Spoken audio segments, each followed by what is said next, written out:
வாலிப பிள்ளைங்களுக்கு ஒருவேளை என்ன தோணலான்னா, பிறகு பார்த்துக்கலாம், கொஞ்சம் வளர்ந்த பிறகு பார்த்துக்கலாம், வயசான பிறகு பார்த்துக்கலாம். வயசாகிறவன் கர்த்தர் காத்துக்கிட்டு இருப்பார். வேறு எதுவும் நம்முடைய வாழ்க்கையிலே ஹல்லேலூயா நடக்க போவதில்லை. பிள்ளைகளே, நம் கேட்ட சத்தியத்தின்படி செய்ய ஆரம்பித்து விட்டால் அப்படி ஆசீர்வாதம் நம்முடைய வாழ்க்கையில வரும். ஆமென், ஹல்லேலூயா. எல்லாம் சபையில் வருகிற எல்லா சத்தமும் உங்களுக்கு புரியாது. ஆனால் சிலது எப்படி வரும்? அப்படி வரும் உங்க காதுக்கு. இது நம்மகிட்ட என்னமோ பேசுன மாதிரி இருக்குதே, அப்படி அதை நம்ம செய்வதற்கு முயற்சிக்க வேண்டும். பிசாசு என்ன பண்ணுவான்னா, ஆஹா இது உனக்கு அப்படி ஒரு உணர்வு வந்துட்டு போல. கவனிங்கள், ஆண்டவர் பேசுவது எப்படி இருக்கும்? சாதாரண சத்தமா இருக்கும். கவனிங்கள், சத்தம் ஒண்ணு போல தான் இருக்கும்.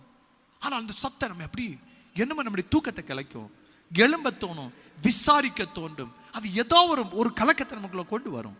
அப்படி கொண்டு வந்து விட்டால் தேவன் உங்களோடு பேசுகிறார் என்பது அர்த்தம். ஒரே வார்த்தையா இருக்கும். சிலருக்கு ஒண்ணுமே பொருள்படாது, ஆனால் சிலர் அது போட்டு வாட்டி எடுக்கும். அப்படியான பிள்ளைகளே, அந்த வார்த்தைக்கு நாம் கீழ்ப்படிய ஆரம்பித்தால் எத்தனை பேர் கரங்களை உயர்த்தி கர்த்தருக்கு ஸ்தோத்திரம் சொல்லுவீங்க?